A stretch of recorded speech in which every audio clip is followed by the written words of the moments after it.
All right, all right. Welcome back to another Tenement TV. Thanks for joining in. We have a huge show today as we are rolling into the start of NFL Week 1. We are just a few hours away. Sam here from Wolf Sports and Monza here from our community joining in. How are we doing out there today, guys? Dude, I'm doing great. Just counting down the hours before the NFL season. Oh, Content will just be so much easier. yeah. We are hours The away. dog days of summer, right? I know nothing we going on. we made it. We made it. We got all the way here. There's two sports seasons, right? There's football season and non-football season. So we finally got there. We made it. We're at the finish line, and it's time for football season to be underway. So we do have a big game tonight. Ravens Chiefs. We will get into that, but first of all, were there we had college football last week, a nice little appetizer, kind of to set off the season. A couple of big matchups. Some games were great. Some, Clemson and Georgia wasn't quite the showdown we were all maybe expecting or hoping for. I think Texas A&M and Notre Dame was an entertaining game. Obviously, LSU USC was a great game. And I think some surprises is just seeing really Florida State and how poorly they have looked to start the season. And really, I said their entire program has been on somewhat of a downward spiral ever since. They were trending toward they were going to be in the college football playoff. They had Jordan Travis, who was a front runner for the Heisman Trophy, and maybe a month later or a couple months later, Jordan Travis blows out his knee. He's out for the season. They get left out of the playoffs.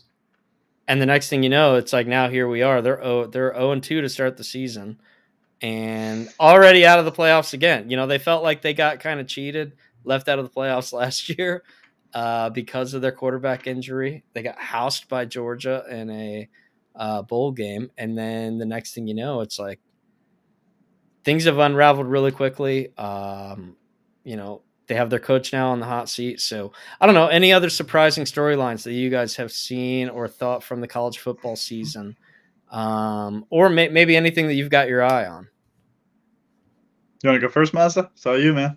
Oh, you want me to go? Dude, I think the Florida state is like shocking to me, especially how they were the ones who complained last year that they weren't in the playoffs. They threw the biggest fit possible. You saw all those memes. It was like first time a Power 5 conference team undefeated like didn't make the playoffs or whatever. They complained. They got blown out by Georgia. Now this year, I mean, they look terrible. Literally, they look terrible. I watched that game when they played. What was it, Georgia Tech? Yeah, they played lost. Georgia Tech in Ireland. You can't lose. Yeah. You can't lose at that game. Like, no. Even with a 12-man playoff, I don't think they're making the playoffs. They've been a double-digit favorite in 2 games now. 2 games that they actually opened. It was actually over 20-point favorite against both Georgia Tech and now, they've lost both games outright. So it's definitely a tough place to be. I do think maybe there is a chance that a team with 2 losses does make the playoffs with a 12-man. Oh, for sure, for sure. But I don't think they're going to be the 2-loss team that does that.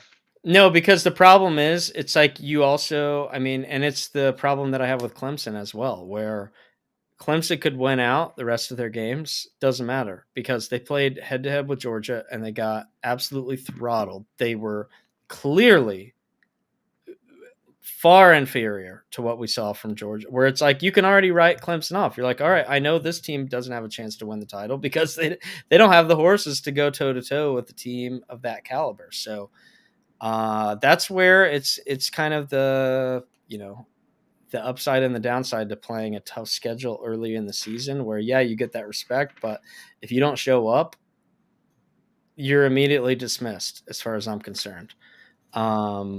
No, literally. So another one. No, I agree. No, like literally spot on with what you just said. Like, especially at the beginning, you can't lose those games. Like, you just can't. Especially if you want to be like respected Like they complained that they weren't respected. You can't lose those games. So No, yeah, no. Especially you can't be out there demanding respect and then just no show like, for the first and 2 it weeks. is okay to have a few losses, especially in the 12-man playoffs. Like you're going to lose some games, but you can't lose to Georgia Tech. Like that cannot be on the list of losses. Well, and even then, I'll take it a step further because you could sit here and say, all right, it's unique circumstances. It's week 1. You're playing in Ireland. Like whatever. Ah, Weird things can happen. But then you're against Boston College, who by no means is a premier college football program. By no means is really nobody sees Boston College on their schedule and starts shivering, shaking in their boots. Now, granted, upgrade at college at head coach, getting Bill O'Brien in there this year, but he's there in his yep. first season. I mean, he can't really be expected to do a whole lot, but I don't know. Pretty disappointing showing by Florida State. And I saw something just a couple days ago.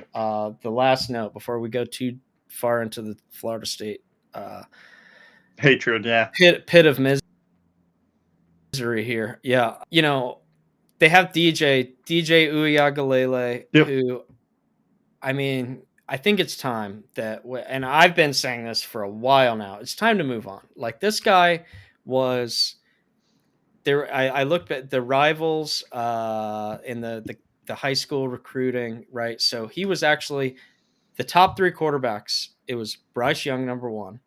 It was DJ, number 2, and CJ Stroud, Yep. number 3. And it just kind of Crazy. goes to show how I'm not saying that high school football rankings are irrelevant or that you can ignore them entirely, but maybe just scale back a little bit on the stock that we Yeah, put you take them into with a it. grain of salt. Like Yeah, it's like yeah. it's kind of like what's his name? Archie Manning. I Yeah, mean, Arch known as Manning. the greatest Arch high school Manning. quarterback ever. Like I don't even know. I have not watched much of him. Is he starting this year? No, he's behind Quinn Ewers right now. Oh, I didn't So know it that. remains to be seen. He did get a little bit of action last week. He got in the game late when they were up. But I don't know. The jury's still out there. I think we might see Arch. I am surprised he went to Texas, just considering like he wasn't going to get the opportunity to start immediately, but maybe that was strategic. He's there, he can kind of learn a little bit, he can kind of figure things Yep. out, because that's the other thing. If you get in there and you start as a true freshman and you struggle as a true freshman should, you're immediately written off, and it's like, oh, this guy sucks. So maybe there's something to That is that. You true. get in there, and Yeah. nowadays guys just. By the way, like, how do I respond to this? Can I respond in this chat? yeah, Oh, how do I do that? yeah, absolutely. Our guy. We got Is that one of the motivational D Blaine out posters? there. Yes, it actually is a motivational poster. Barnacle Boy. It is. Oh. Oh my god, it popped up on the screen. Our guy down here actually finished in the top 3. I believe finished number 1 in the monthly leaderboard. So he has some payouts Very coming nice. his way. Where in our monthly cash leaderboards for in the pick 'em app, our guy Ocean Barnacle Boy D Blaine took the crown. The number 1 spot. Yep. So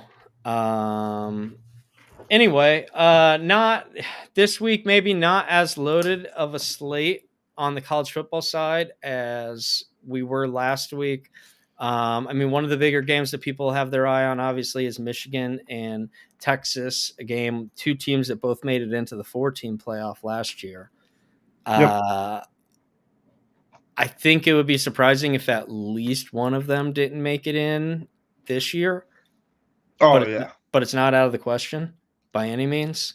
Texas. I'm kind of interested to see how they do it, because it's like I wonder how many like quote unquote underdogs will be in it, because every year there's that one team that's undefeated, but they didn't really have a strong schedule and they don't really play the high level competition. Also, we can't make it. We can't let them in the 4. So it's like I am interested to see how they kind of line up that 12 team. Like And that's kind of how I feel. I entirely agree with you, because it's, everything every year was all about, oh my God, that fifth team is getting cheated so badly. Everything was made about how the system was screwing over that 5th team. Last year it was Florida State.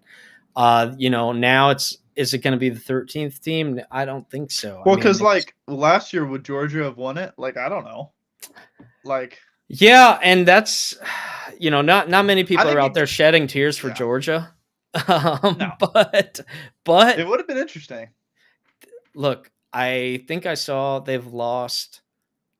Maybe it's either 2 or 3 games that they've lost in the last 4 years total. Yeah, I mean, they won, and well, they were both undefeated for they lost what, to 2 Nick years? Saban. Yeah, they lost to Nick Saban. Like, he's the only coach I think that's beat them in the last like 4 or 5 years. So yeah, that's crazy.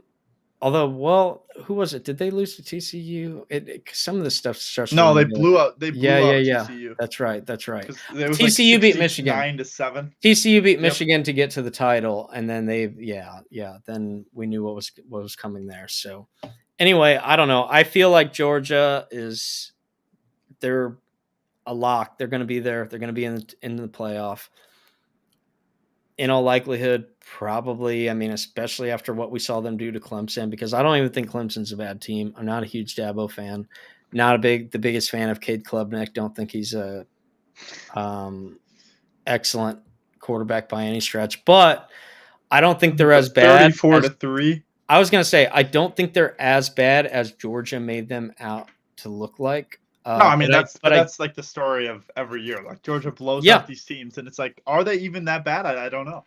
And that was my point. It's just that I don't think that I do think it is indicative of the gap between them and Georgia, but I just don't think Clemson as a whole. Maybe they don't show up that bad. Penn State kind of had a pretty good showing going on the road, taking care of business against West Virginia. I think they'll probably be in that 12-team playoff. And outside of that, I mean, we really don't have any other big major showdowns this week. Not really. I mean, I think it's just kind of like NFL. Like, I mean, everyone's kind of talking about the NFL, so college football this week's probably going to be overshadowed. But yeah, which I think maybe was smart by them. They're like, hey, I will say the only other big game that you'll probably see, Colorado, Nebraska. Colorado makes headlines every week with the Deion situation. For some reason. Yeah. We have not even that good. Like, the Deion situation. We have probably definitely 2 of the top 10 to 15 NFL draft picks. Likely 3 first rounders. You're high on Shedeur? Like, I just think he'll be drafted. Travis Hunter, yeah. You really think so? Oof. Yeah. I think Shedeur will be drafted high. And I don't know if you guys have seen this Nebraska quarterback, Raiola, that he is a doppelganger, almost the exact replica of Patrick Mahomes. He looks a lot like Patrick Mahomes.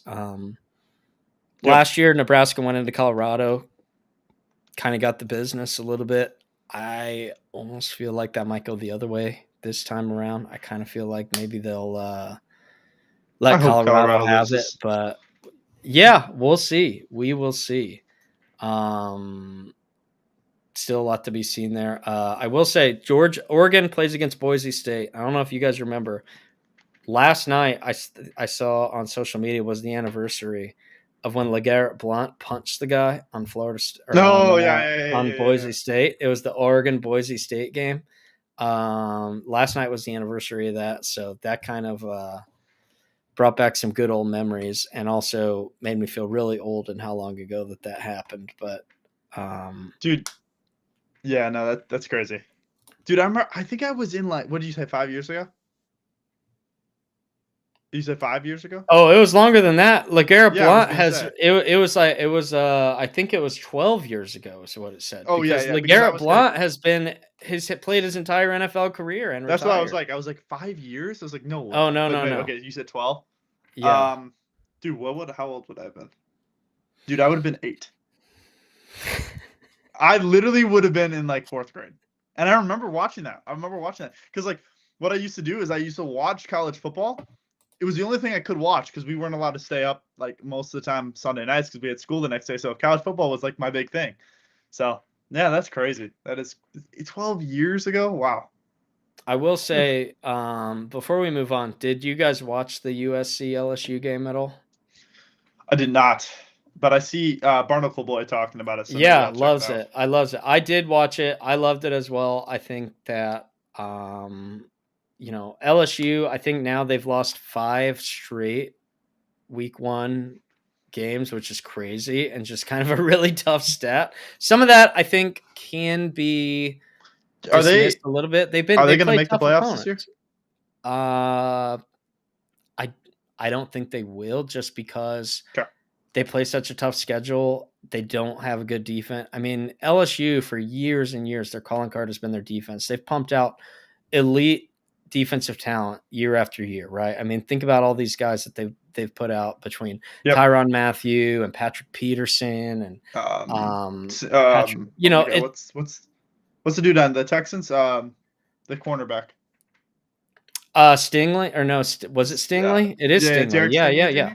He's good. Stingley, and they've put out some. There's a guy on the Browns too. I mean, every position, Yep. for all the way from defensive line, linebackers, secondary. Well, they had that good 2-year run, but I still think they get in good individual talent, but for whatever reason, they just, with this new Brian Kelly regime, which granted is only in its second year, haven't quite put together all the defensive pieces. I think ever since their defensive coordinator left to be the head coach at Baylor, Dave Aranda, they've kind of struggled defensively ever since he's left. But that's where I think is ultimately going to end up costing them. Being in a tough conference like the SEC, they're going to have some challenging schedule. They're going to face some teams that can score points, and I don't think they can stop them.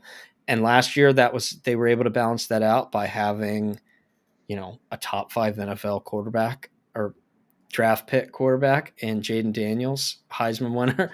That kind of can help erase some of those defensive deficiencies. And this year they don't have that. They have Nussmeier, not going to blow anybody away. Probably not a high-level NFL prospect. So, who do you think the best quarterback in college football is?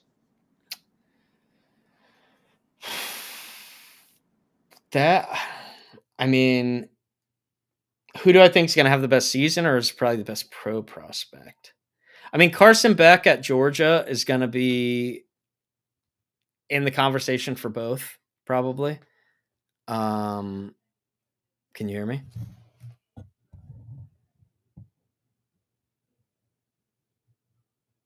I don't know if Sam can hear me or not, but Carson Beck at Georgia is obviously going to be in that conversation.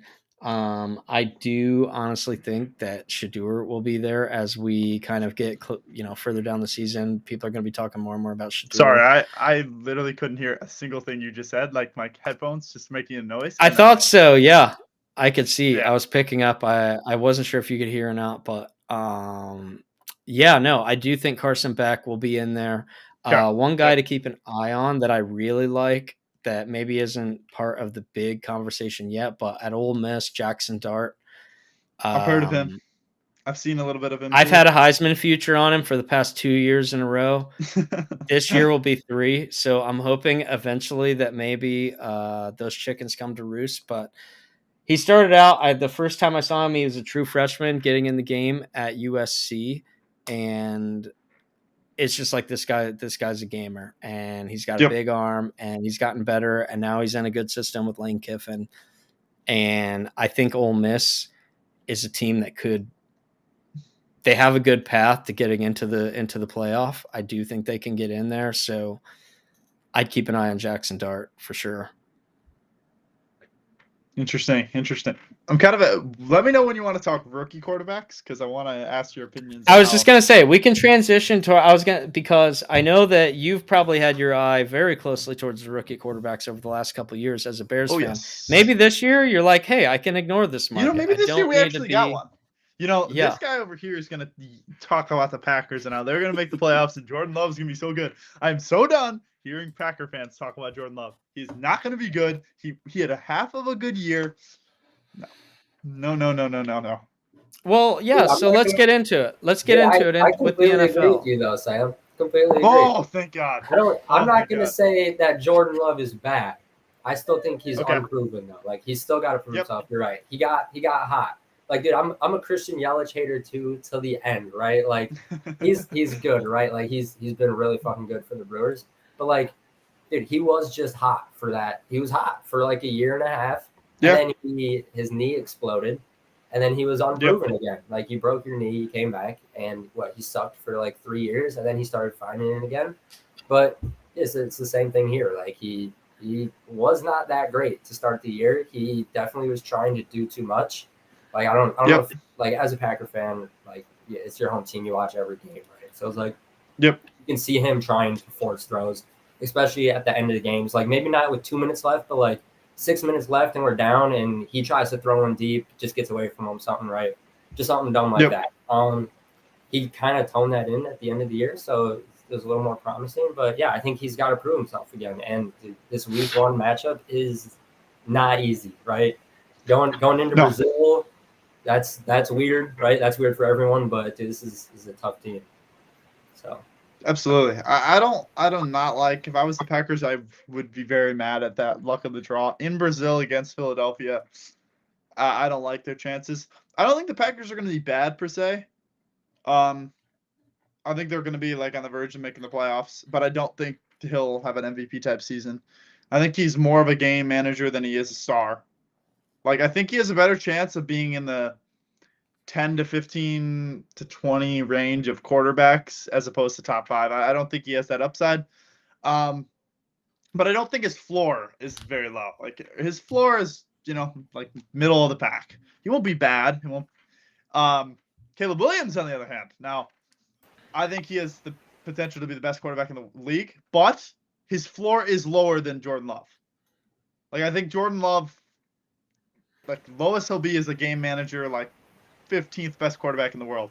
Caleb Williams, very well, could come into the league and be like absolutely terrible. All right, yeah, good. But that's what I like to hear. But I think it's like higher floor, lower floor, higher ceiling kind of thing. Well, and just for starters, I mean, it's almost not even debatable that the weapons that Caleb Williams is coming in with are significantly better than what Jordan Love is dealing with. I don't know about that, dude. These no. Oh my god. You'll see. Where do you see? I'm not even gonna argue. Let's just see.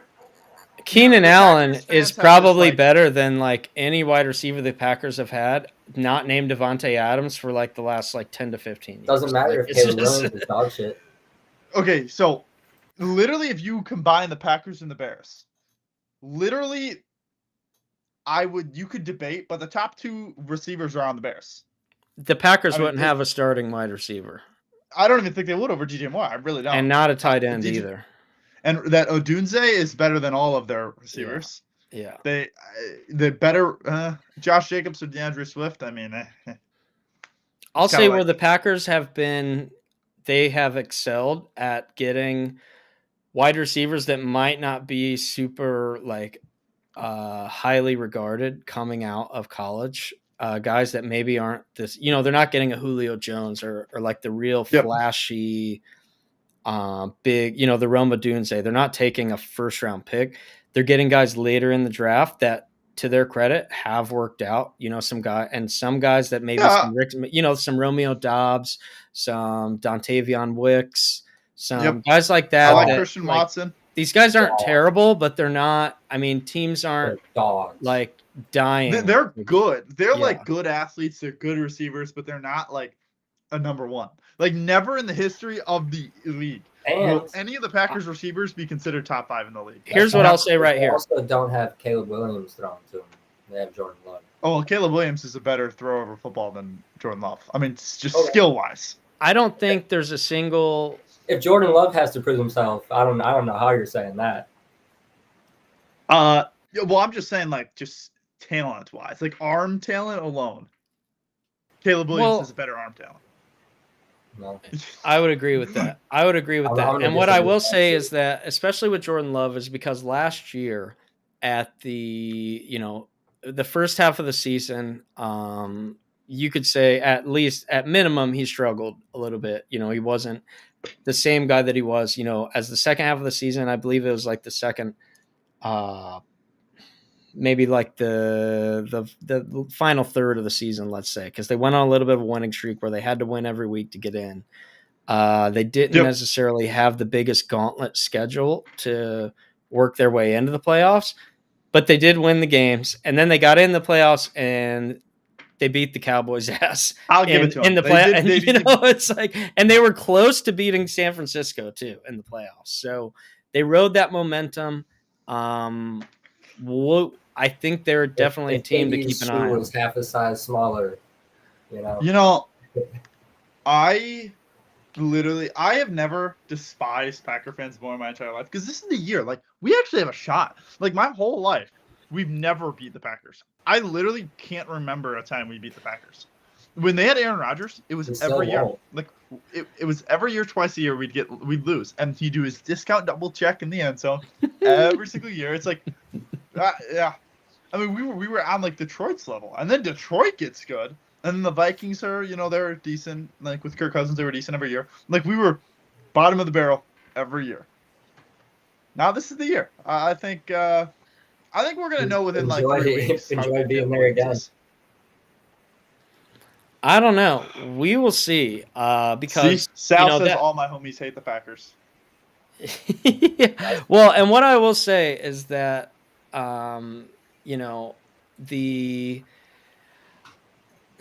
the Packers have definitely had their time running this division, but all these other teams have elevated and caught up. I mean, Detroit is far from the doormat that they used to be. I mean, they used to kind of be a doormat for years. That is not the case anymore.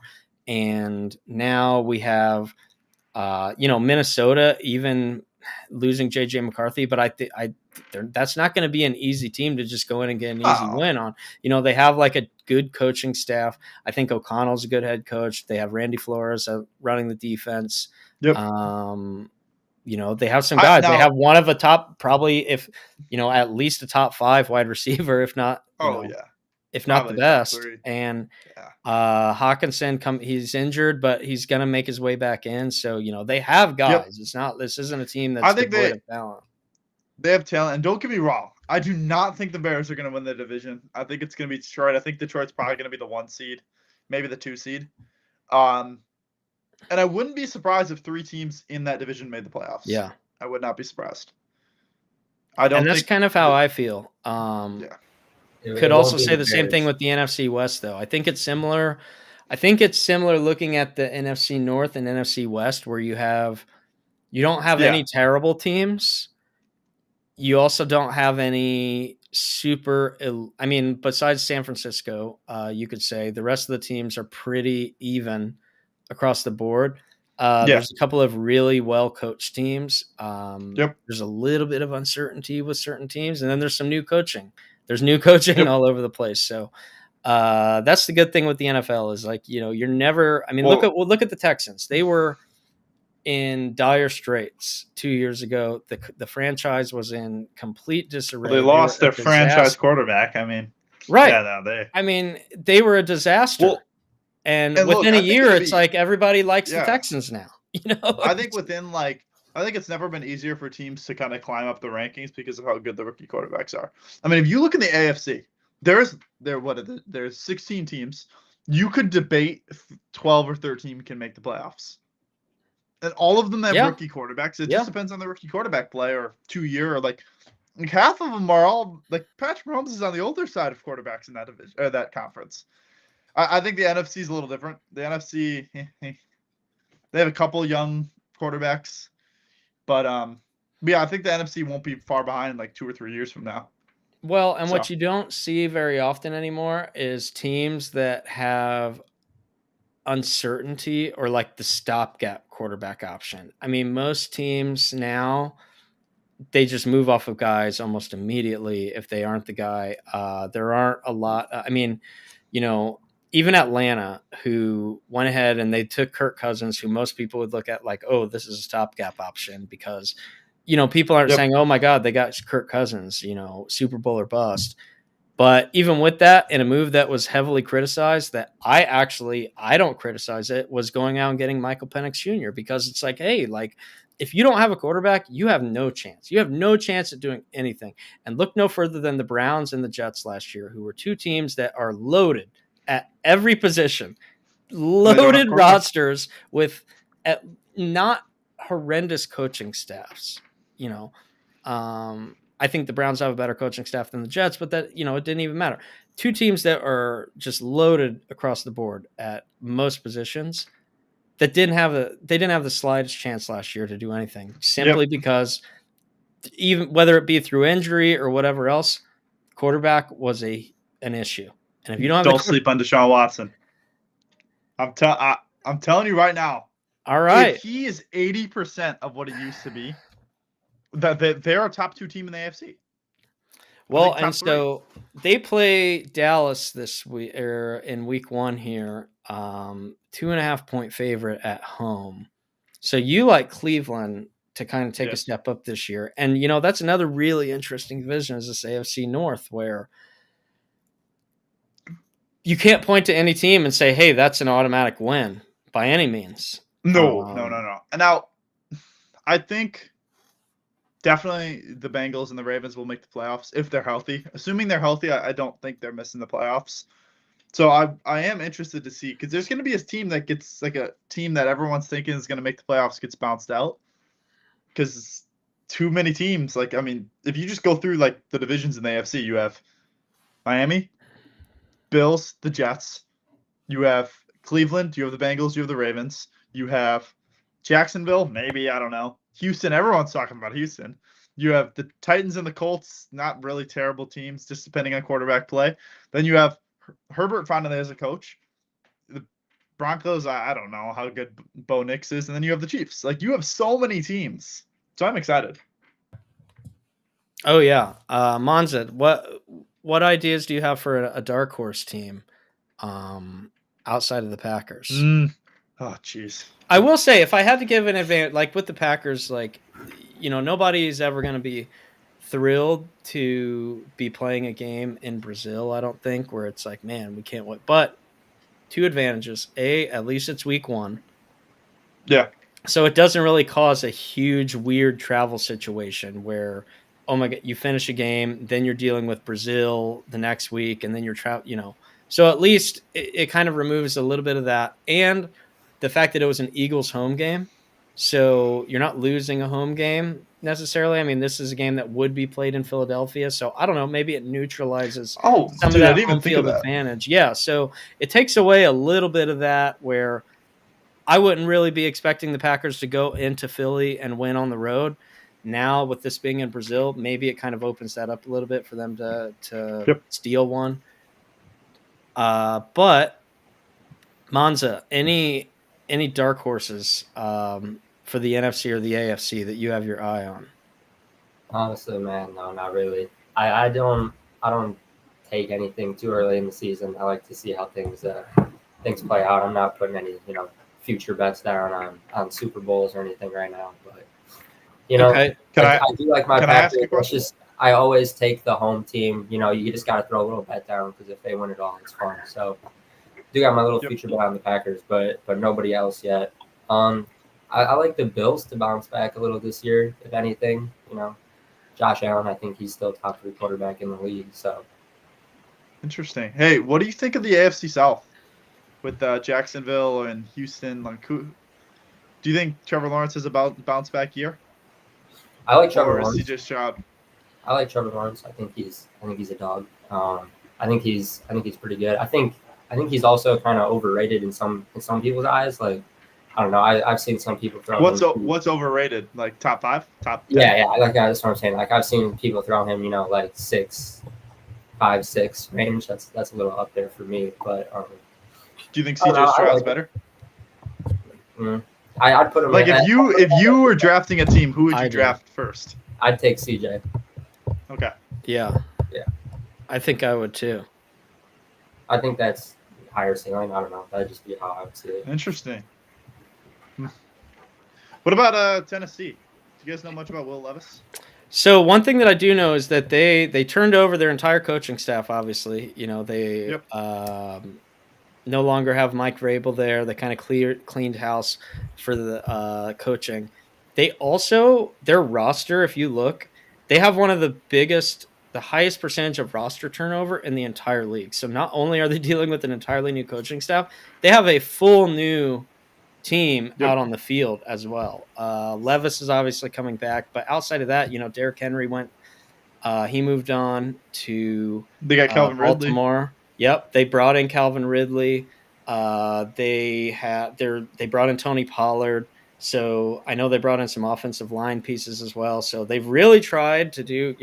I know there's a lot maybe of mixed opinions as far as Will Levis and his ability, his talent level, but they they did what they can to surround him with pieces to help him succeed. And it is a little bit of a tough division, but I'll say one, I mean, you might not like this. One bet I've already made this week. I already took the Titans +4 against the Bears, but it has a lot less to do with the Bears. It has a lot more to do with, you look year after year, the number one most bet team in week one almost always is the Hard Knocks team. So it's like right away, fade the Hard Knocks team no matter what. I think the Titans, on top of that, they're a team that people, nobody's scared of the Titans. Nobody's looking at them and being like, No. man, that's, so, but yet somehow that line is a little Intriguing. it's sketchy. It's shady, right? Like it's like, they're dangling it. They want people, I feel like, to take the Bears, and they're kind of playing into that. Hey, everybody's going to love the Bears. Caleb Williams, Hard Knocks, the whole deal. Look at all these weapons. The Titans never are really much of a sexy team. Coming into, and like I said, I mean, I don't know. I just feel like a quarterback in his NFL debut, even for the talent level of Caleb Williams, I mean, very rarely, even at the guys that have all, you don't come in and just start dominating the league week one. So that's where I like it. I don't know that the Titans are going to win, but I do definitely at least like them to keep it close there against Chicago. And look, I've told people, like, I think the Bears, if they win 9 or 10 games and Caleb Williams looks great, does not matter. I don't care if they lose. Honestly, I don't care if they go 5 and 12? 5 and 12, like, and Caleb Williams looks good, don't care. Like, nothing else matters besides Caleb Williams looking good. It's kind of the same thing with, like, the Washington. Like, I don't think they should be expecting to make the playoffs. Like, if Jaden Daniels looks good, good. And I don't know much about the other rookie quarterbacks. I don't know how good Drake May is. He's not even starting, it seems. Yeah, no, he's not. He's not. And then Bo Nix is starting in Denver. Bo Nix starting in Denver. And Michael Penix isn't, and JJ McCarthy's hurt. So there's all your rookie quarterbacks. Yeah. Yeah, no. And I don't know. From a fantasy perspective, I think I probably like Daniels a little bit more than Caleb just because of the running. But at the same time, you can look and say that Caleb has a lot better weapons at his disposal. So yeah, I would actually, in my one of my fantasy leagues, do I start Jaden Daniels or do I start Justin Herbert? Actually, I think it's the Wolf Sports Fantasy League.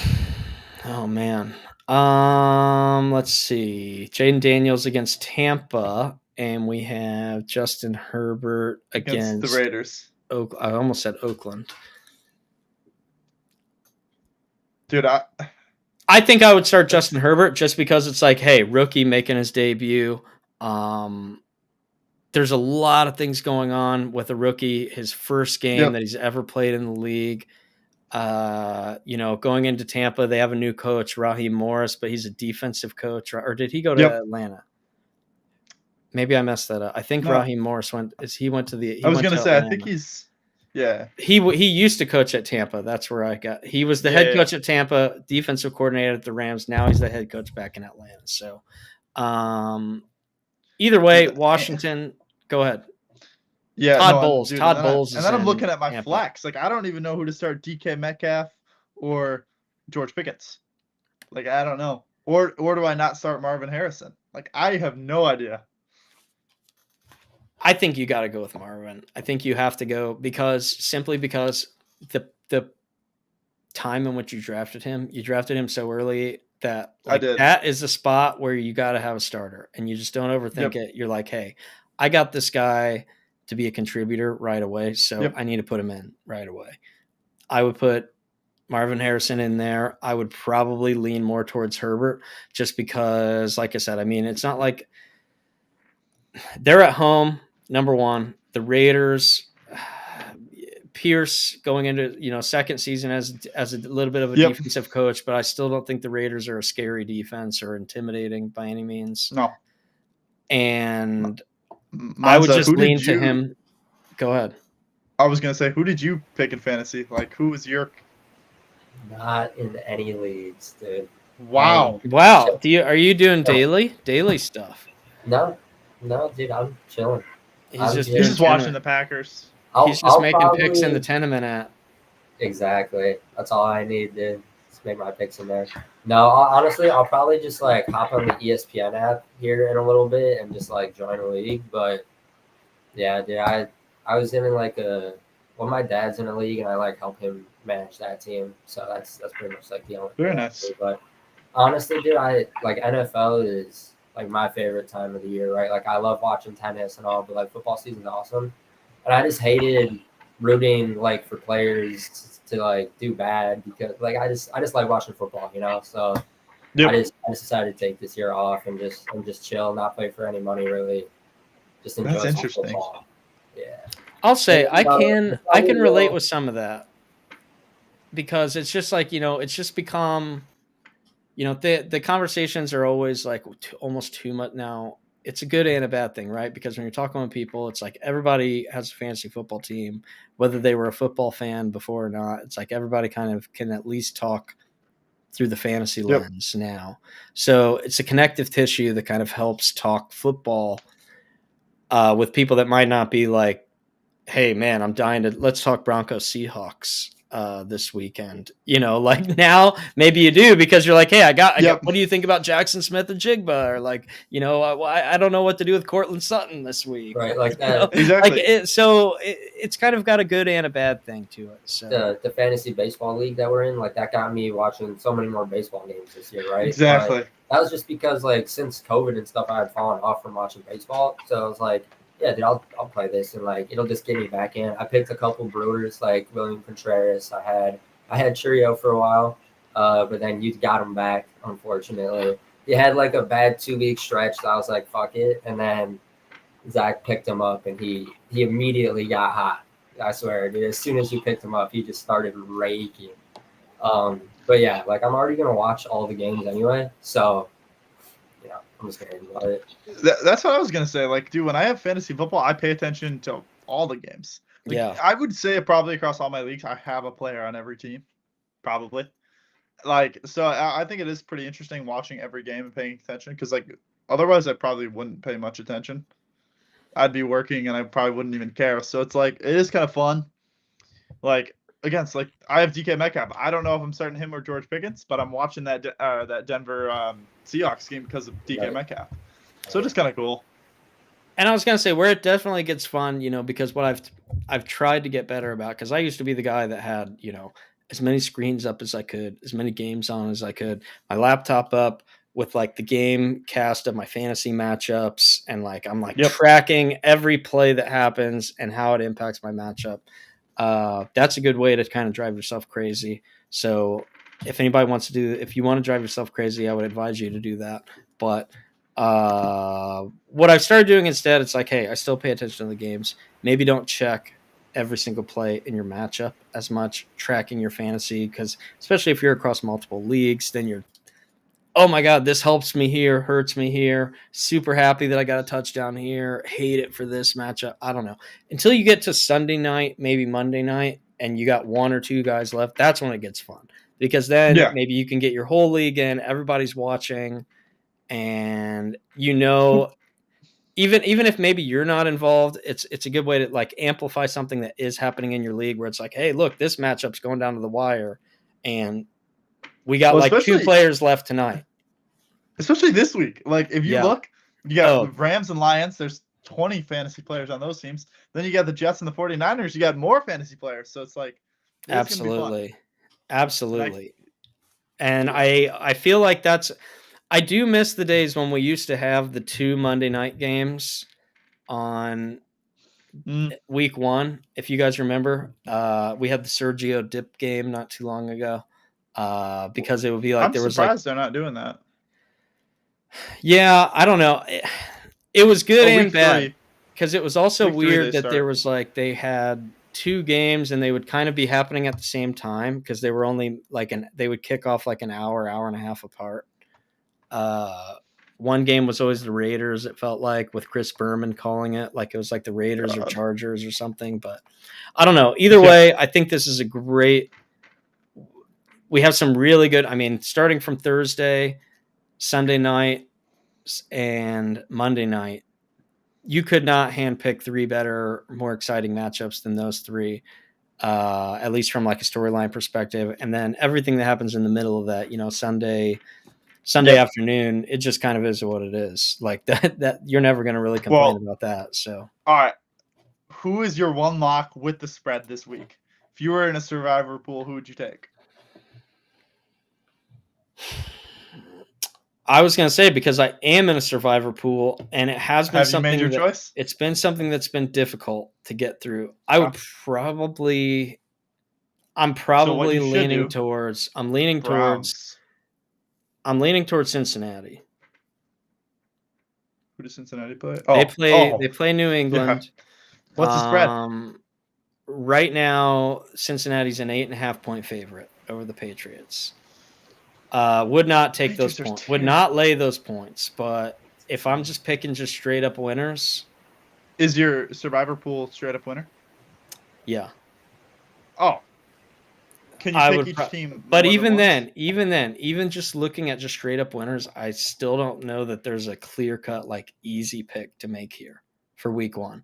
I think week 1 survivor pools are going to be a bloodbath, and there's going to be I think you're going to see probably 20 to 25% of these pools get wiped out in week 1. Really?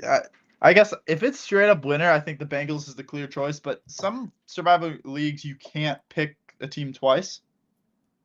Yeah, is that this league?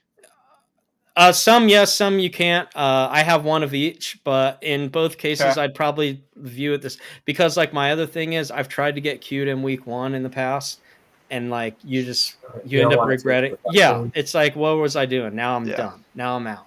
Good thing I saved all the rest of the teams because now I can't use any of them. I get it; it's a divisional game, but you got Jim. Yeah. Or Jim. One of the Harbaughs. Jim Harbaugh. Yeah.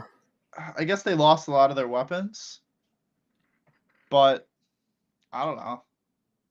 That'd be probably the game I'd target. That or oh my god, dude, there is a lot of evenly matched games. It's not a good.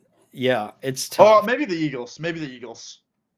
But I wouldn't be shocked if Green Bay won that game, and then everyone talks about how good they are, and then we have another 20 years of losing to them, unfortunately. Well, let me see. It could go that way, or Caleb Williams could be a beast. But let me see if I can get this. I'm praying. Oh, I see it. Well, let's get this back up here. We can run through some of the matchups, get some picks in, and kind of send people on their way into the weekend. Can't wait. Dude, honestly, I gotta really look at my fantasy teams because I have.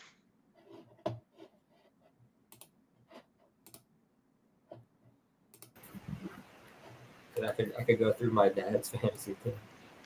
Let's see who we got.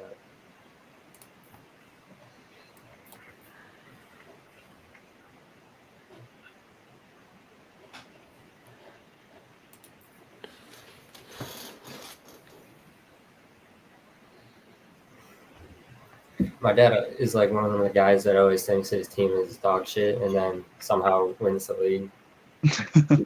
Every year he's like, dude, I fucked up so bad in the draft, blah, blah, blah. And then the guy he thinks that he should have taken gets hurt week 1. And it turns out to be genius. Dude, that has happened. So, no, I'm the other way. Dude, last year, I had in my big league, I had Stephon Diggs and I had Jamar Chase. And Stephon Diggs decided not to play football the last 8 weeks, and Jamar Chase had a quarterback injury and was hurt half the year. So, and I had Tony Pollard, and Tony Pollard just decided to not play football. So, you know. All right, so here's where we will go now. So we'll get in here. Just a reminder, if you're watching, you're not in the Tenement app, play.tenement.com. It's a Telegram app. You get in there. Head-to-head picks. You can pick all sports. Really just picking winners and earn points. And you can end up using those points in our marketplace to get, redeemed for merchandise, experiences, tokens, all that. So let's get through it here. Tonight we have Baltimore at Kansas City, the defending Super Bowl champions. 82%. Yeah. So this is people in the app. So this is based on app users, who's taking who. So right now we have 82% here on the Chiefs. I mean, I don't disagree, but 82%? It does seem heavy. And yes. I think I've even said on with some of the Wolf spaces that if you're going to get the Chiefs, this is the week. You want to see them early rather than late. Rather before they start getting it rolling. Do you guys genuinely believe the Chiefs are going to win it this year? I know we've said this the last 2 years. And it's like, oh, no, they can't win it another year, and then they seem to win it another year. But, would you bet on the Chiefs or the field? I don't know how you pick again. I mean, who is better than I don't know, but who do you pick against them? I think they've gotten better this year than they were last year. Their team has gotten better. Cincinnati? I don't know. Yeah, Cincinnati maybe, but you also look. I would hate Cincinnati to be has a lot more. Cincinnati has more resistance within their division than the Chiefs do. What about Houston? I don't know if I trust C.J. Stroud beating them in Arrowhead or even in Houston. Right, and that's the thing. It's who is going to go into Arrowhead and win? That's maybe Buffalo. What it probably boils down to. Buffalo, yes, but we've kind of seen how that plays out, and not that can't go the other way, because as soon as it goes the other way, it kind of changes the narrative. I mean, Andy Reid was viewed that way for years. Oh, true. This guy can't ever win the big one. He can't win the big important games. He just happened to be gifted the greatest player to ever live. Yeah, now Andy Reid is seen as a top 5, if not, it maybe end up being top 3 NFL coach of all time. So you can kind of shift that narrative pretty quickly. So where do you guys think here? Kansas City, Baltimore. Where do you weigh in? I mean, it's hard to pick. I gotta hear what Masta said. I don't know. I think if we're talking picks on the Tenement app here, I'm going Baltimore just to try and get ahead of that 82%. That's what I was gonna say. Why not? I mean, like you said, if there's any week to get at them, it's early. I think it was the last couple of years they lost week 1, right? So I'll take Baltimore all day on the app there. I agree. I mean, Baltimore's a great regular season team. What were they, 13-4 last year? I think they were the number 1 seed, right? They were the number 1 seed. Yeah, and that's what everybody was saying. Baltimore here. I think they're going to control the pace with Derrick Henry and Lamar Jackson. Keep Patrick Mahomes off the field. I think Patrick Mahomes and the receiving core will struggle. Not Patrick Mahomes, but I think their receiving core will struggle. They got a lot of new guys, a lot of young guys. I think it's close. Probably a field goal game. Justin Tucker takes it probably 27-24, but I'll take the Ravens. Yeah, I know that I will be. Actually, I'm betting on that right now on the Tenement.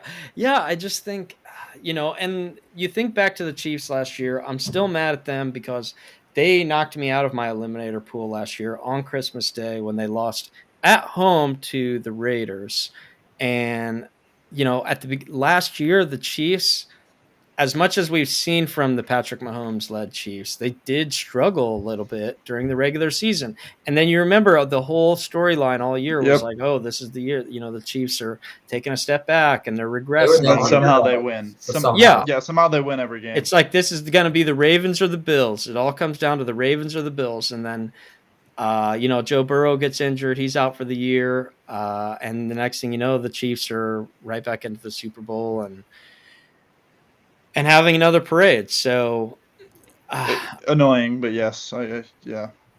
But like I said, I think it just goes to show that when you have the best quarterback, it's your window's going to remain open. You can always kind of stay there and kind of stay as somebody that as a team that is going to be in have a chance there all the way through the end of the season, and they have a pretty decent defense too, good pass rush, and I don't know, they just kind of know how to pace themselves. Why is 64% on New England here? Now, are we talking about in the app? Yeah.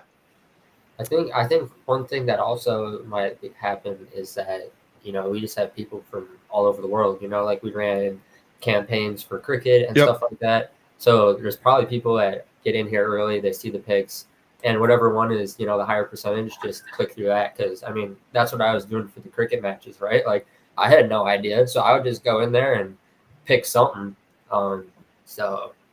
But at the same time, it is week 1, and one thing that I always say, anything can happen the old adage is anything can happen any given week, any given Sunday, any team can beat anyone. But I think that's especially true on week 1, and something that I will definitely be part of the storyline heading into next week is making sure that you don't overreact to whatever happened in week 1.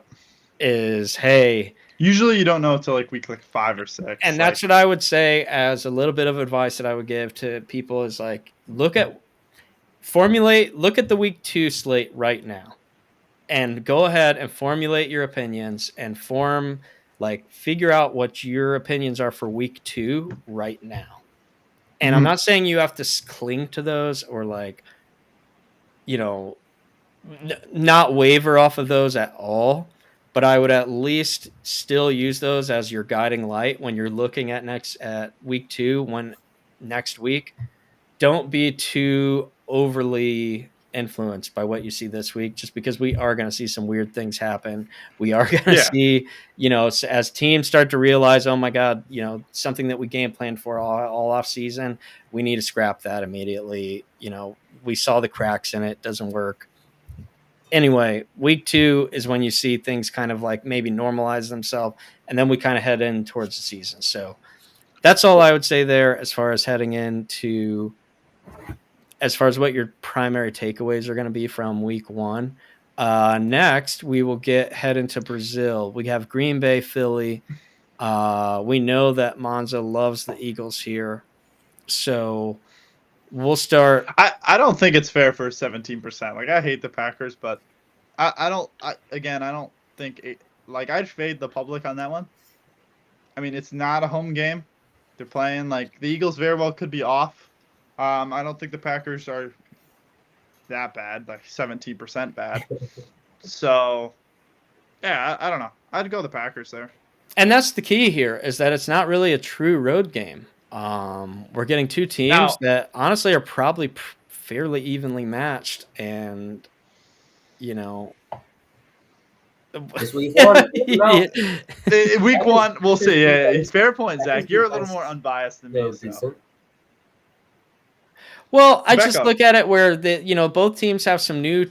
They run it back with the same quarterback. Both teams have a new running back this year, which it's not like they're overturning their entire offensive system because of that, but it is a new face in a starting position. I think that the Eagles, their pass rush is going to probably improve this year. They've been loading up on Georgia guys in the draft the past couple of years, so I think that we'll see a stronger defense from them here. The thing that I keep coming back to with the Eagles is that I just don't think Nick Sirianni is a very good coach. I think that he had elite coordinators around him in Shane Steichen and who was their defensive guy. I know that they had Jonathan Gannon there too. And, they had really good coaching staff around Nick Sirianni. He was a little bit more of the cheerleader type coach. And now all those guys have moved on to head coaching jobs. And we saw immediately the Eagles suffered because of that last year. So this year I think will be big, where I wouldn't be surprised. I mean, I'm not trying to go crazy here, but I think everything is in play for the Eagles this year. They could win the NFC. That could be a plausible outcome. I also think at the same time, they could miss the playoffs entirely. And like neither result would be the wildest thing that ever happened. I'd be shocked if they missed the playoffs. I don't think Dallas will be as good this year. So I think Philly will win their division. Now, 1 seed, I don't know. I mean, I don't think they're as good as Detroit or San Francisco. So it's like your third best team in a conference. I don't know. But I agree with you. Like, they could very well win the NFC. And a lot of people are saying the Packers can. Now, I disagree, but, I mean, you never know. So what would you say for the Eagles? What piece are they missing in order to get them to that next, like to get them over the hump? Well, look, it was Jalen Hurts. Like, Jalen Hurts 2 years ago made the playoffs, went toe-to-toe with Mahomes. Like, he was probably the best quarterback in the world in that Super Bowl other than Mahomes. I mean, then last year he kind of took a step back. Like, and I'm not saying it was completely his fault. There were other things in play, but I think it just comes down to Jalen Hurts. Can you keep the turnovers down? And, yeah, they got better with their running game, so I think that'll help. Now, they did lose some depth on their and skill positions on their offensive line. And Kelsey retired. Yep. I don't know. I think they're going to be the best team in that division, but I don't know how far that'll get them. All right. Well, we will keep it moving here. Two other teams that both have new quarterbacks: Pittsburgh, Atlanta. Pittsburgh now opting for Russell Wilson. They have Justin Fields there as the backup. Atlanta. Two teams that honestly we could see a different quarterback in week 1 that we see in week 18. True. I mean, both teams could have different quarterbacks at different points of the season than what we see them starting with. So I think you have to take Atlanta there. They have so many skill positions. Like they can't all not do good. You know what I mean? Like, I don't know. I think they finally have a sturdy quarterback. No, I mean, Pittsburgh's defense is legit. I mean, they always are. Probably the best defensive player in the world. So, I don't know. Now that Aaron Donald retired. Yeah. Yeah, no, I kind of feel the same way. I mean, Pittsburgh, I always struggle with them because I love Mike Tomlin. I think they're an incredibly well-coached team, but then other times they're not. And, you know, it's – what's that? Is this the year they don't go 500? I think it is. I think it has to be. They're not winning more than 2 games in that division. That's the problem. Is that division is a bear now. That division is tough. And you know, they enter the season with 2 new quarterbacks. I would think most people probably think they are starting the quarterback that at least didn't look as good in the preseason. Like if you were just going on the preseason alone, you'd go with Fields. Let's be honest, they both sucked, right? Like they're not agreed. But if you're sitting there, like you have to start Fields. Like you know what Russell Wilson is going to be. Garbage. The Bears very well could have just messed up Fields and Fields could have been a star. So it's like you have to start Fields. Like I would be starting Fields, giving him a chance, and if he sucks, then you can always throw Russell Wilson in there, right? But exactly. If you start Russell Wilson and he's sucking, and then you throw Fields in there and he's sucking, and then you go back to Wilson, it's like. Then you kind of have like you kind of tore apart the locker room. Exactly. And you have other problems there. And that's what I was just gonna say is that I think that's probably what tilted them towards selecting Russell Wilson in the first place. Is that I could see. If he was named the backup for week 1, you're probably just going to get pouty Russell Wilson and Mr. Unlimited. Yeah. It's going to be Mr. Limited is what it's going to end up being. And like, then he's not the team guy that he fashions himself as. He's not the, hey, let's rally everyone. Absolutely. I'm going to be the greatest I'll make a comparison. Look at what Jameis is doing in Cleveland. Like that guy is still leading the pregame speeches. Like he is almost the vocal leader of that team, and he's the backup quarterback. And he's kind of like leading the huddles. He's out there, he's cheering guys on. He's constantly, pumping up the team, keeping the vibes high. Russell Wilson is that guy when he's the starter. I don't know if Russell Wilson is that guy when he's the backup. I don't know that he's still giving that level. That's the of thing. energy. Like, I feel like he could be really beneficial to Justin Fields. Like, he kind of plays a similar style, although he's not as good of an athlete, but it was kind of that elusive quarterback play, kind of the dual threat quarterback. Like, I think he could be a pretty good mentor if he had that attitude towards it. But yeah, and they lose Deontay Johnson yep, to Carolina. To Carolina. And, obviously people will be looking for a step forward for George Pickens, but I don't know. I don't know with Pittsburgh. I'm not super optimistic on them, but at the same time, when you have a good coach, you can that can cover up a multitude of sins. So, yeah, I would probably lean with Atlanta there just because they're at home. It's also a full new coaching staff there with Raheem Morris, but I don't know. I like Atlanta there just simply because it's more of a Pittsburgh fade. Arizona, Buffalo, Kyler Murray coming back. I think you go Arizona there. If I had a spread, I'd bet on Arizona. So we have the line on Arizona is 6.5. I'll take that. I will take Arizona plus 6.5. Is that a hot take? I don't know. Monza, what do we think? I don't think it's a hot take, but like I said, I like Buffalo to bounce back this year. So I'm taking. Do you think Buffalo. they're winning their division? Yeah. No. I don't know. It'll be close, but yeah, I don't know. I like Josh Allen to bounce back. I think this is going to be a really good game. Like I'm excited to watch this game. I hope Josh Allen bounces back and has a great year because that's just so fun to watch when he's playing well. Yeah. Like that's. And then you know who I like in fantasy? Dalton Kincaid. Dalton Kincaid in fantasy, I think, will be very big. Really? I'm really big on good. Number one option. Yeah.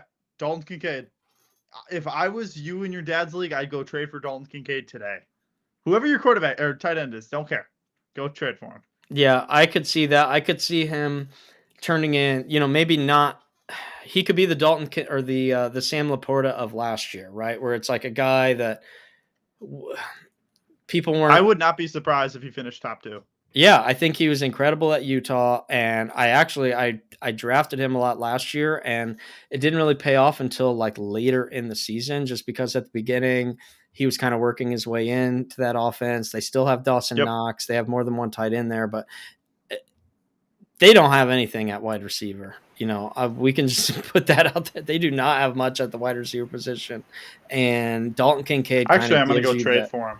They give you that. He gives you that wide receiver like skill set at the tight end position. So I don't hate that at all. 10% right there, though. Like again, if you're trying to get ahead on the field, I don't hate taking Arizona there just to try and make a little move. Maybe not if you're picking those other 2 upsets earlier, but you could definitely get ahead of the field on there. Well, try to make a trade for him in the Wolf Sports League. Who has him? Who has him in the Knots? Bullfine Trader. Okay. Well, Titans Bears. So we know like I said, I almost lean Titans here just because I don't know that the Titans' outlook on their season is better than the Bears, but the fact that it's just week 1, the Hard Knocks angle, the Bears are going to be one of the most heavily bet teams coming into week 1. Like I said, every year it's like whoever the Hard Knocks team is, that's the most heavily bet team going into week 1. So couple that with the Titans not being a team that generally garners a lot of public attention, or team, people aren't usually like tripping over themselves to get to the window to bet the Titans, but I don't know. I think that they can kind of hang around. I think they can kind of keep it close. I think the Bears it's going to be kind of a slow build for the Bears. They have a lot of new players and on a new team, I should say. And I don't know. I just think the Titans could keep this a little bit scarier than what Bears fans would want it to be. I'm with you all the way on this. I'm taking the Titans here. But again, I haven't seen the Bears do anything in my entire lifetime. So it's just like, Fair point. why would I bet on them now? If Caleb Williams starts showing me something, then I'll pay attention. Yeah, no, I'm taking the Bears in this game. I mean, I can't not take the Bears. Like, I get where you guys are coming from, and Caleb Williams has not proven anything, but I have to take the Bears. I have to be optimistic. Yeah, and I mean, I think this is truly a coin flip game, as a lot of these are in week one, but I don't know. I just kind of feel like that the Titans could show up, and then I would immediately probably, if they came in and won in Chicago, I'd probably immediately fade them in week 2 and like turn it around and to take some Tony Pollard unders and the whole deal. Yep. But all right, well, as we only have a couple left here. Cincinnati, New England, not a game that I don't think people are going to be overly excited about. I will not be watching any New England games this year. I think they're going to be terrible. Yeah, I think I probably agree. New coach there, Gerard Mayo. New quarterback, but he's not starting. They have Jacoby Brissett coming in to at least start the season as a starter. Not an abundance of offensive weapons there for the Patriots, but what do you guys think there? Are we all here on the Bengals? I mean, I don't know. I don't think the New England Patriots are going to be very fun to watch until Drake May starts. Now, when he starts, I think it'll be interesting. I don't know how good he'll be, but I think it'll at least be interesting. If not, I'm taking the Bengals, even with the injury concerns and the holdout concerns. I'm taking the Bengals all day in this. It's probably the easiest pick on the slate for me. Definitely surprised to see the 61% there on the Patriots on the road, even in Cincinnati.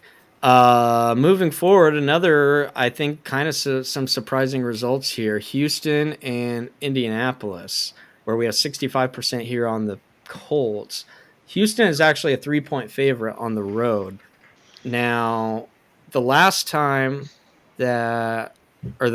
regular season game, I should say, these teams faced off against each other in an elimination game. Yeah, whoever won went to the playoffs, and it really came down to the wire. I mean, if the Colts converted a 4th down, they might have been in the playoffs instead with Gardner Minshew starting. So,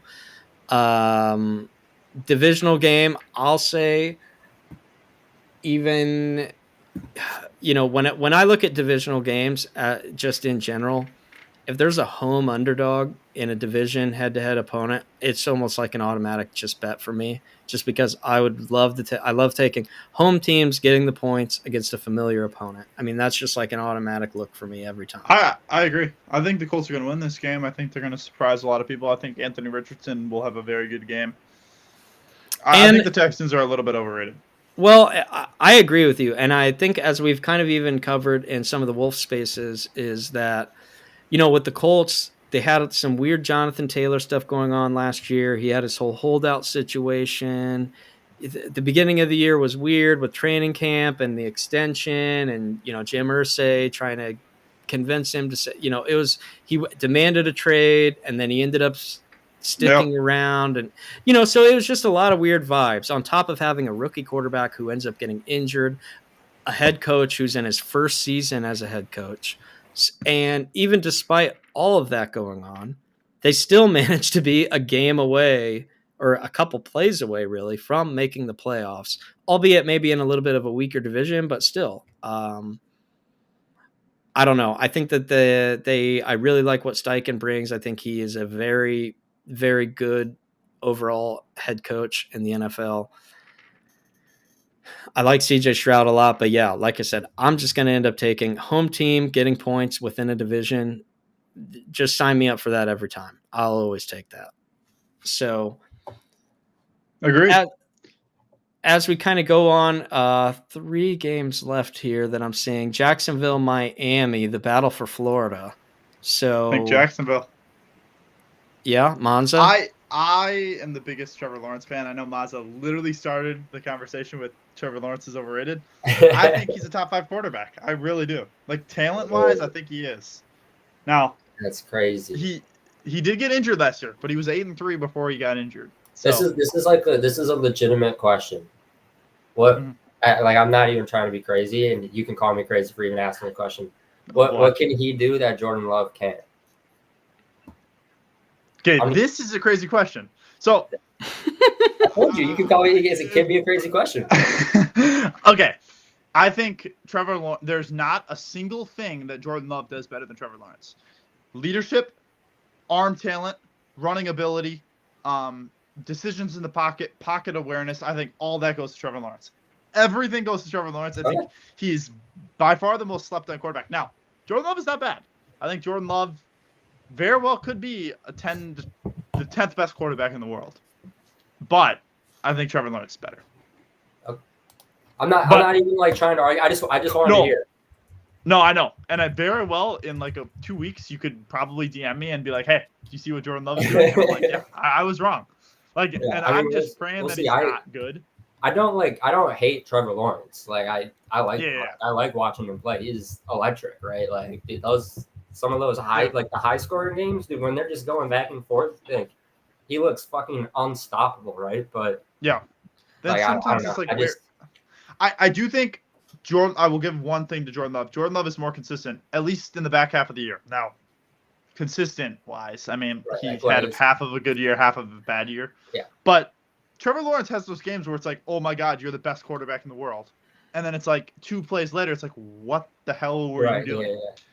So maybe that comes with age. I don't know. But yeah, maybe that is the thing that I don't like about him. It's like you'll be watching him and he'll be lighting it up. It's kind of like Josh Allen. Yeah, you're right. Dude, like Josh Allen, be lighting it up, and then all of a sudden 3 interceptions. Like, and you're like, what? Like in a row. Like it's like on 3 throws, like boom, boom, boom. Yeah. Well, and that's the thing, Trevor Lawrence, I think, was kind of considered a unanimous #1 overall pick. Even, after his freshman season, I think everybody was kind of tabbing him as like, hey, whenever this guy goes, he's going to be #1. Whoever gets #1 is going to take him. Jordan Love, a little bit of a different story. Now, look, you can't take everything off of college and draft stock, but he was a 26th overall prospect for a reason. He ended up at Utah State for a reason. Trevor Lawrence ended up as a very highly regarded high school guy coming out into Clemson, delivered on that at Clemson. He beat Alabama as a true freshman. Yeah. Blew him out, I think. Yeah. And people are like, what happened to Clemson? It's like, well, they don't have Trevor Lawrence or Deshaun Watson anymore. And all of a sudden, you look pretty, and they're still putting in pros at other positions. But I mean, all of a sudden you look pretty ordinary when you don't have an NFL quarterback anymore. Yeah, no, and not just NFL quarterback. Like Deshaun Watson, yes, has had his 2 or 3 year slump, but Deshaun Watson was probably the second best quarterback in the league for a few year stretch, like him and Patrick Mahomes. So it's like you didn't just have normal quarterbacks. Like a lot of holes can be plugged when you have legendary college quarterbacks. Absolutely. And as far as Miami go, I mean, it's funny. It's like the battle for Florida. This game will be hot. They always say the beginning of the Miami season because, they show how that team, the visiting team, is in the sun and they're just getting smoked. But I don't know that that's as big of an advantage here when you're playing against Jacksonville, a team that's used to that heat as well. So I don't know. As we keep kind of making our way here through the South, we have Carolina against New Orleans. Again, another game that is not the most exciting here on the board. I don't know. The only thing exciting about that game is Carolina, because of Bryce Young, they have weapons now. They have that rookie running back. I don't know. I mean, they're more exciting than the Saints. I mean, I don't know, but I want to hear what he has to say. I don't know. I don't have anything to say. I don't care about this game at all. I guess that is what I have to say. I gotta go check my fantasy teams. I don't think I have anybody on these teams. If you don't have any player on either one of these teams, you're probably in okay shape. We'll just say that. Well, the only thing is Chris Olave. No, I don't have Chris Olave. And this is a game I'll probably just go New Orleans just to try and get out of the spot, make up some points. I think the Saints might be the worst. I think the Saints might finish as the worst team in the NFC. I think they'll be up there. I mean, it'll be them or the Giants, or maybe the Vikings because of injuries. Like just pure record wise, I think Carolina's better. Slightly. I think Tampa Bay's slightly better, and then I think Atlanta's obviously better. What's the spread on this game? What is it looking like? We have Carolina. I imagine the Saints are favored, by 3.5 or 4. So hovering around in that standard range. I don't know. I mean, Panthers new coach, Bryce Young year 2. He can't possibly look as bad as he did last year. That's what I'm saying. Like he just can't. Although he didn't have weapons, like he didn't really have many. Yeah, I mean, it did look really bad last year, but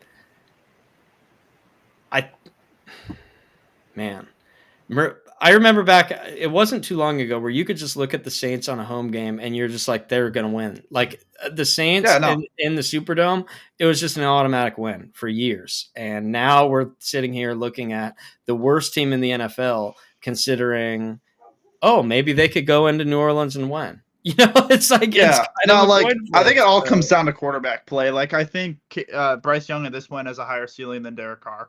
Yeah. So it's like, if he's as bad as last year, of course they're not going to win that game, but maybe. I don't know. I think it's interesting. All right. Well, a couple more that we will just kind of run through here quickly that we don't have. They're just, for whatever reason, they're not showing up in here in the app, but that's fine. Let's see. Yeah, we got. I mean, we could just hop in. Let's hop through the 2 primetime games that we talked about. Okay. So Sunday night we have Rams at Lions. Lions are a 4.5-point favorite. The last time these teams faced each other was in the playoffs. Kind of came down to the end there. I know that the Lions, I don't remember the exact score, but I know they won by 1 possession because it came 24 to 23. I think it was like the Rams punted deep in their own territory instead of going for it, and then they never got the ball back. That's what I remember. So, 2 quarterbacks that used to play for the other team, again, Stafford and Jared Goff, 2 coaches that I think are both very good head coaches. So where do we stand here, Rams-Lions? I was going to ask that earlier, too. Like, what do you guys think about the Rams this year? I think the Rams are probably the 5th or 6th seed, I think they'll make the playoffs. I don't think they're going to win their division, but I think it'll be 5th or 6th seed. I think the Lions are going to win this game. I think the Lions are the best team in that conference. I got the Lions. I would not be surprised if the Rams won that game. Yeah, I wouldn't be. My team at all. No. And that's how I feel. I just, if I had to take a stance as far as the line goes, I would probably lean towards the Rams at that 4.5.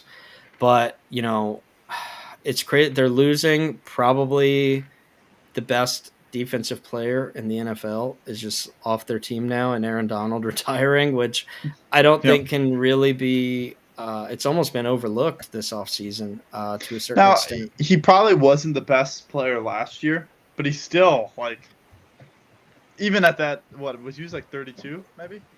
And what I always say, it's like it was less about what he was doing individually and the opportunities he was creating because it's like he was occupying so much attention up the middle that it was really freeing up other guys to kind of, get in there and get some pressure in at the quarterback, because one guy isn't going to do it on Aaron Donald. You kind of needed to have 2 guys committed to him, and then that's just freeing up somebody else absolutely to wreak havoc and cause some damage. So I don't know. Well, I mean, that game was bang bang. It kind of came down to the wire. It was a very, very close, tightly contested playoff game. And I think it'll come down to the Lions having the best offensive line in the league.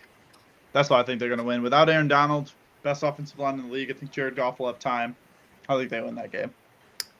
And that's a good point to make, because the Rams also lost their defensive coordinator with Raheem Morris going to be the head coach in Atlanta. So, maybe a little bit of new defensive schemes here, some new guys, new personnel. So, Jets-Niners heading into Monday night. We have the Niners as a Go. 4.5-point favorite. Last Yeah, year, go. the Jets were all fired up for the season. It was Super Bowl or bust. It was September 11th, Monday Night Football. I still remember watching it. And Aaron Rodgers came out, brandishing the U.S. flag across the field. And less than an hour later, his season was over, as well as the Jets season. So, Well, yeah, no, like, and contrary to popular belief, I actually like Aaron Rodgers. Even though he beat me in my team every single year, like, I think he's the best quarterback to ever live. Not greatest, but he's the best, like, talent-wise, other than Patrick Mahomes. I think it just depends on him. Like, if he's the same quarterback as MVP Rodgers, then I think they can beat anybody. That team is I like Garrett. He can still play. Yeah, I like Garrett Wilson. Although I had Garrett Wilson last year, and he was completely. Actually, I drafted him over CeeDee Lamb and Amon-Ra. That was my draft board. I'm like, dude, who do I take? I think I go Garrett Wilson. And then I see Amon-Ra and CeeDee Lamb, top 1 and 3. Yeah, so I don't know. I think it just depends on Aaron Rodgers. I'd probably bet on San Francisco just because I don't know. But I'll just be old and get hurt again. He might just be done. Yeah, might just be and that sucks. So. That sucks. I want him to be good because I think it's kind of like the Knicks being good in the NBA is kind of like the Jets being good. I want the Jets to be good because then like the hype around them, it's kind of fun. But I don't know. As soon as they get good, it's like I'm over this. I liked it better when they sucked. No, which is kind of where I'm at with the Knicks already, where I'm like, man, you know what was better when you guys weren't good because then you weren't delusional. Because then, yeah. But I don't know. I mean, if you bet either way, it would be like, okay, like I could see where you're coming from. But I mean, Aaron Rodgers comeback player of the year, or yeah, no, he's in contention. I mean, I don't know what the odds are like on that, but he's probably top 3. I'm guessing him, Deshaun Watson, and Kyler Murray. I'm guessing. Yeah, are probably the top few. Yeah. Groups. Yeah, I mean, quarterback is always going to be. I mean, you could even put Joe Burrow, even maybe into the comeback player of the year, right? Like, I mean, I don't know. The problem is, it's like there aren't like the criteria isn't specific enough that almost anything could constitute being a comeback player. I mean, it could be Kirk Cousins for all he could come in and tear it up with Atlanta, and then it's like, oh, Kirk Cousins maybe. There's a lot of options. Years, so. Yeah. Don't sleep on Daniel Jones for a comeback player of the year. That's another one. I like him, but it's like he gets the best college receiver other, I guess, Marvin Harrison, but Neighbors is good. Like, I don't know. I think there's a lot of comeback player of the year. It just depends on who stays healthy. And that's just only at the quarterback position. Yeah, no, that's true. That's not including Nick Chubb. I guess he's going to be out for a few weeks. That's not including Derrick Henry. TJ Watt. Can DeMar Hamlin still win it? Well, I was just going to say we might see. Like, if he comes back, plays full season, and plays good. That's a good point. Yeah.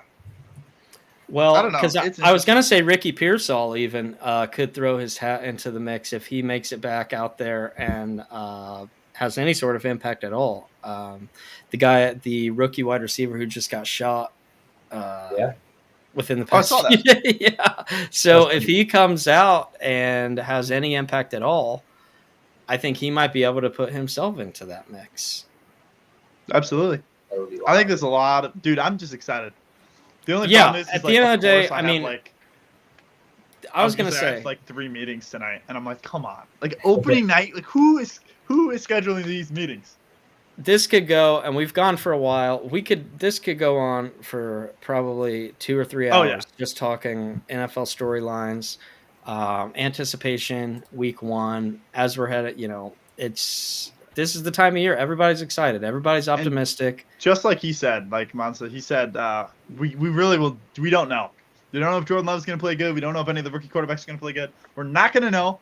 So there's really no point of like sitting there talking about it. It's like, let's just wait for the season and let's just get it. Because like we really have no idea. Like, and that's the beauty of it. It's all just pure. It's just blind optimism right now. Everybody is just blindly optimistic to what they're seeing or what their expectations are.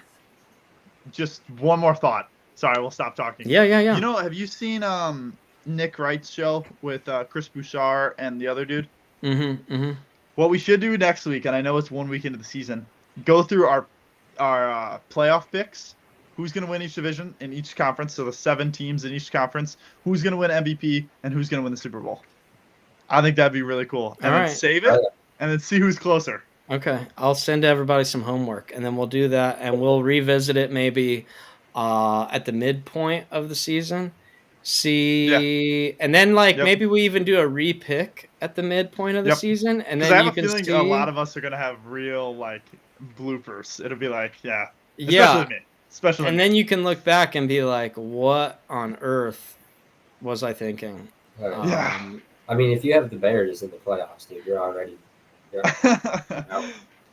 I think they're going to be like the 6th seed. And I think they will not win in the division, but I think they're going to be 5th or 6th seed. I think they might win 6 games. What? Okay. Well, at the very least, this will be something interesting. This will be very interesting to monitor closely. And the good thing is, we have Bears-Packers head-to-head 2 times this year. So, we do. I will be posting that constantly on Wolf Sports. And every year for that matter. But, now that we have this dynamic, this budding rivalry here between Sam and Monza, that we might have to... you guys got to see my replies. I comment on so many people's Packers posts. And I'm so mean. Sometimes I'm like, I should probably DM them and be like, I'm a little bit joking. Dude, one of my best friends is a Bears fan, and dude, there's I talk shit, but dude, I genuinely feel bad for the guy. I'll have a message typed out, and I'll be like, you know what? He's been through enough. And there's nobody else that's a fan of any other team that dude, I love talking shit. It's my favorite thing in the world. We have not had a 3,000 yard passer.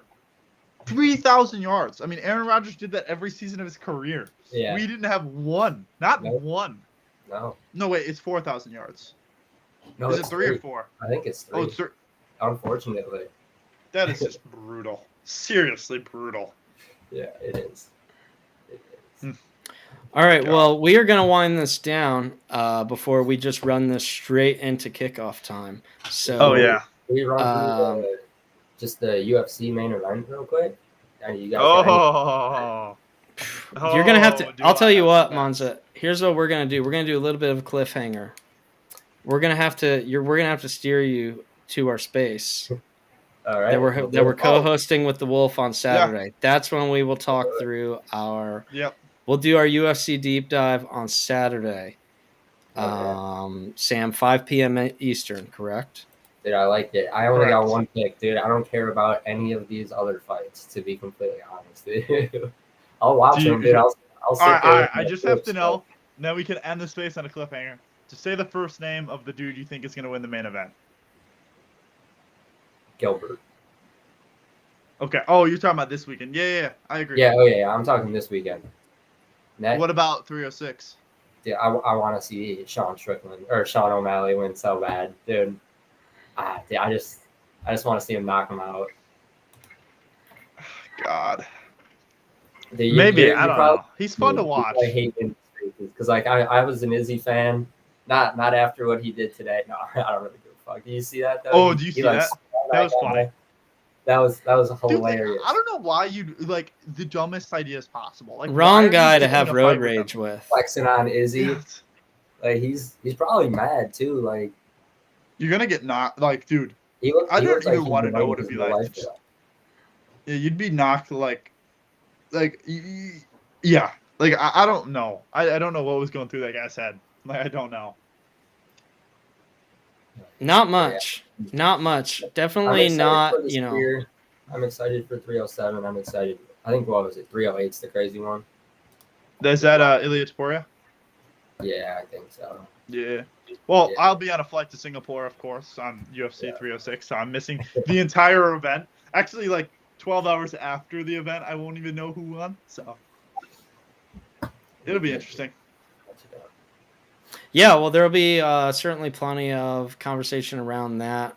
Definitely opportunities to make those picks in the Tenement app and rack up some points now that we're in a new month here. So cash prizes are back up for grabs as we are in the new month of September, and there's plenty of opportunities now with the football season. So Sam and Monza, thank you guys for joining. I'm sure we will definitely be checking back in over the course of the season. And like I said, tomorrow, 5 p.m. Eastern, we have The Space co-hosting with Wolf, talking about really just kind of weekend picks, mostly football-centered, college football, NFL. And then Saturday, a little bit more UFC-specific show. So, Sam, I'll let you kind of take us into the weekend there with that. Yeah, no, tomorrow we'll be talking about NFL, college football. We'll probably dive into a little UFC. We got some UFC guys coming. So that's at 5 p.m. Eastern. And then Saturday we'll do a full dive of UFC. We'll probably focus a lot on the Gilbert Burns fight. And then we'll probably go into the UFC 306 to kind of predictions on that. But both 5 p.m. Eastern. Can't wait for you guys to come. Absolutely. Monza, any closing thoughts heading into the weekend or into the UFC card? Not really. I guess we got the U.S. Open going on too, so just. Oh yeah, that's right. Yeah, I know you've been dialed in. You've been dialed in on the U.S. Open. I missed. Actually, we will have a tennis guy on our space tomorrow, probably talking about the U.S. Open. So. Hell yeah. I texted Zach yesterday before the Medvedev.